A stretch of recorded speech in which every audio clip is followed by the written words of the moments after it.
Hi friends, అందరికీ నమస్కారం అండి. ఈ వేసవి కాలానికి సూపర్గా ఉంటుంది, పొట్టలో హాయిగా ఉంటుంది రాగిపిండి గంజి. మా ఊరు గంగమ్మ జాతరకు కూడా ఇలానే చేసుకోపోతాము. రాగిపిండి గంజి ఈజీగా ఉంటుంది.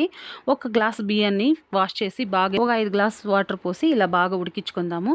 మనం పాతన్నం ఉంటే దాంతో కూడా చేసుకోవచ్చు, బాగుంటుంది. ఇది వాటర్ సరిపోదు, మళ్ళీ చూసి పోసుకోవాలా.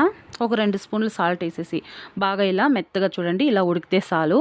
ఇప్పుడు ఏ గ్లాస్లో మనం బియ్యం తీసుకున్నామో అదే గ్లాస్లో 1.5 గ్లాస్ రాగి పిండి తీసుకొని ఇలా వాటర్ పోసుకొని ఉంటలు లేకుండా బాగా ఇలా పోసి కలుపుకుందాము. స్లో ఫ్లేమ్లో 5 నిమిషాల ఇంకా 10 నిమిషాల వరకు బాగా ఇలా కలుపుతూనే ఉండాలి. ఇంకాస్త వాటర్ పోసుకుందాము.